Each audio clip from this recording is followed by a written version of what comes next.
Mate, so just explain the daylight saving thing again. So what time is it?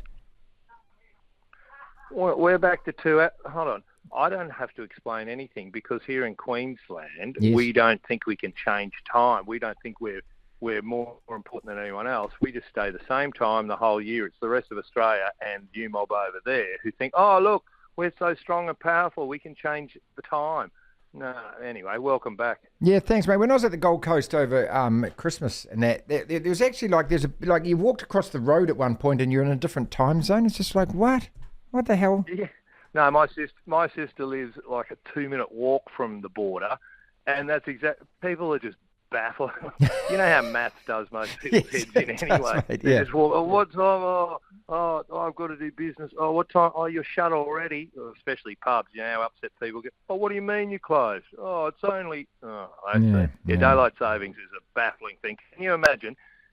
Right in the middle, there's a road, as you say. There's a street, and one side is 1 hour different to the other side of the street. It's just welcome back.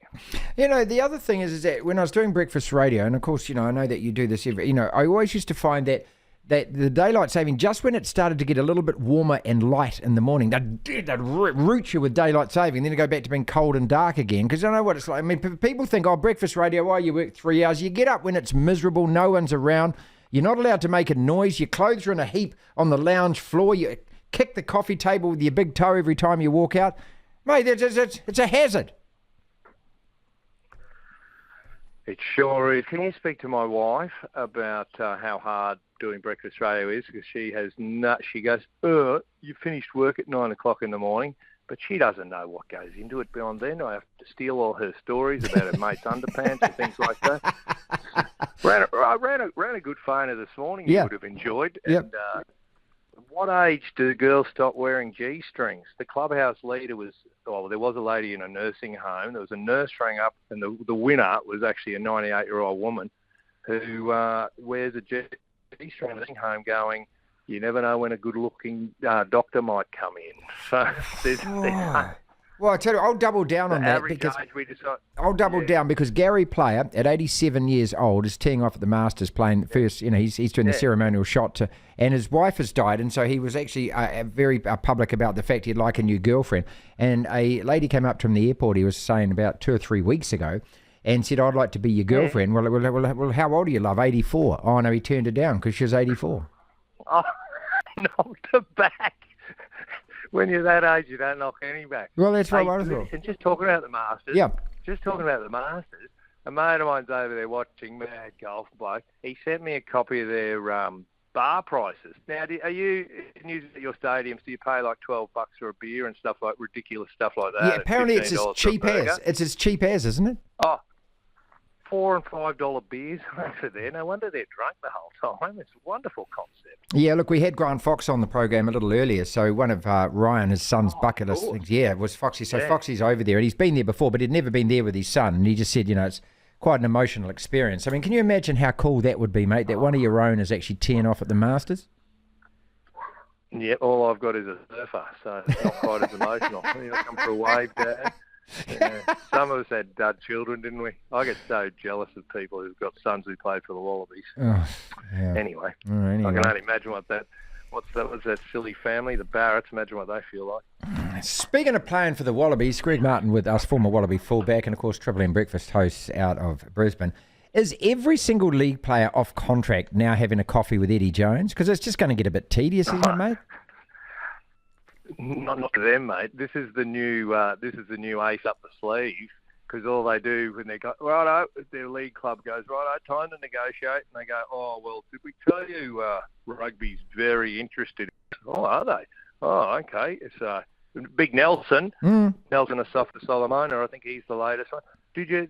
I don't know if the report made it over there. Joseph Suaalii from the Roosters going to Australian rugby, not next year, the year after. There was a report today that they reckon he'll never go back to the league because he could be worth $40 million over his playing lifetime, which, let's say, I think it's 10 years. Let's say by the time he's 30, he would have made $40 million out of rugby. And you know what they pay. Rugby league doesn't pay that much for outside backs. But they'll go. So that's all the league players are going, what?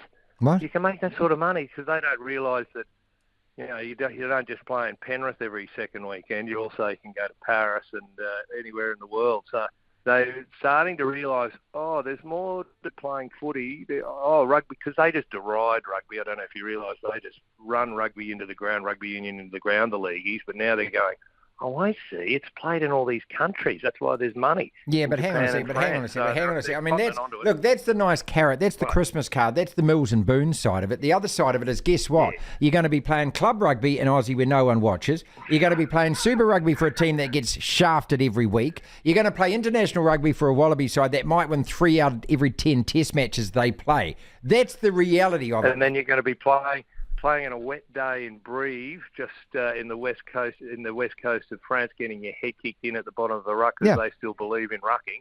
Yes, you earn your dough. There's no doubts at all, and you'll probably have brain injury. Oh, well, you'll get brain injuries out of rugby league anyway. Well, but they're all having a go. This is the new one. Every player manager's going, did I tell you our client used to play rugby when they were a kid? So they're probably going to head back. Yeah, they're just talking themselves up, mate. Yep. And look, but we talked about this, didn't we, mate, when Eddie Jones, mate, came back, that, it's about, I believe at the moment, publicity more than ability, isn't it? And this is what the guy was brought back to do. He's got a podcast everyone is just addicted to. Every time he opens his mouth, every reporter in town is there, obviously. And there's nothing that Aussie likes better than a rugby versus league war. And all you got to do is just say a couple of words. Out comes Phil Gould. Someone else is spitting. Paul Kent's slapping. Yeah, I'm outraged. It's great copy, mate. It's great copy. I mean, this is what we want in New Zealand. We're actually so jealous. Here we just get the old, I'm looking forward to the boys playing well this weekend. I mean, for God's sake, mate. I mean, give us something new, Well, when I told you we got Eddie simply because we needed hope. Rugby fans need some hope. Every footy fan needs hope at the start of the season. So Eddie's giving them that. But I don't know. At the moment, it's just hype. He named a 33-man, what did he call it? His April training squad for the Wallabies. He's left a few guys who have been playing Wallabies the last few years, and fair enough too. But what he said now is, you're going to have to impress me by playing well to get into the squad, and you've got to play well to stay in the squad as well. There's now talk, I don't know where, remember when you guys used to do All Blacks trials, possibles, probables? There's decades ago, mate. About one of the old school, there's talk about one of them happening and just setting each other against each other. So watch this space. Eddie's gone old school. Right, and this is exactly what your sport needed, isn't it? Because, I mean, you're sitting there as a rugby diehard in a league We're talking about it. Yeah, you're talking about it. That's right. Are you still wearing that Dolphins? Oh no, that's right. You took the Dolphins cap. Are you back being? Are you back being unbeaten Broncos, or you're now with the sliding Dolphins? Yep. Yeah, we paid a bit of money today to have Adam Reynolds on our show. So, mate, we're a big town. The Broncos. What you got to understand, I've probably explained it before. Half of Brisbane loves the Broncos, and the other half hates them. So they've all hopped on the Dolphins. I'm having a bit each way, mate, with Dolphins, and we're calling them the Brolphins.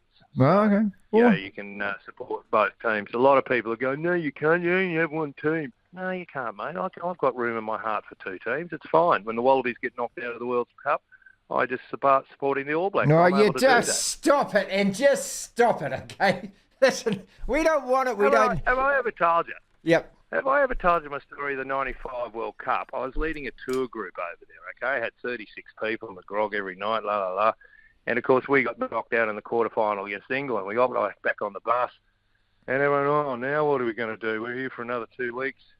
And there was 4 blokes on the bus who were Kiwis. They hadn't told us until that stage. So we went to a sports store and we all got All Black jumpers and became an All Blacks tour bus from that point on. It was the greatest tour until, of course, the final. But we became Kiwis. So I've been there before and I'm not scared to go there again.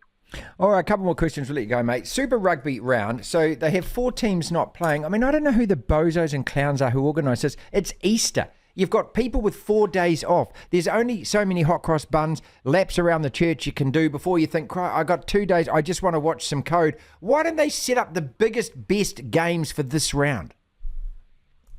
Exactly. There's people with time. And you know what that'll be? People will go and watch rugby league. Well, yep. I bet you, hey, just on that point, are the Warriors back in favour? Was that the massive. other night? They're my second team now, mate, the Warriors. I love them. Everyone over here is loving them because of the shit that they've had to go through over the last couple of years, being separated from families. And Sean Johnson's back with his family. Everyone's happy. I'm loving what I see, and that's the thing. People will watch rugby league because there's no rugby on. Now, inviting them to go to another code. Totally, mate. Yeah, look, and you know, the most pleasing thing is for all the Warriors diehard fans who stick so close to the team and they don't give them up and stuff like that. I mean, the points table doesn't lie. At some stage they'll lose, the bubble will burst, but right now, mate, they're the hottest ticket in town. And I can tell you that a couple of weeks ago when they played, 5-1 more spectators going to the Warriors than watching the Blues. What does that tell you? Is that right? Yeah. I wondered about that. Right, well, fair enough too. They're playing with a style of footy and they're actually able to defend. They've always been able to score points, but they don't like tackling. This year they've seemed to have nutted it out. All they right. must have hated living in Australia so much. Oh, hey, you hated living in an apartment on the Gold Coast where she's at home with the kids. Hated every second of it, mate. Hated every second of it. Well, that's what they told us. Yeah, that's right. Yeah. Oh, sorry, darling. I'll read a story over Zoom. And then I got to go. Finally, so is Easter weekend, you get the weekend off or you're back on the building at the daughter's place? No, I'm fishing this weekend. I'm over on the island, about to go fishing now as soon as you stop bugging me. Okay.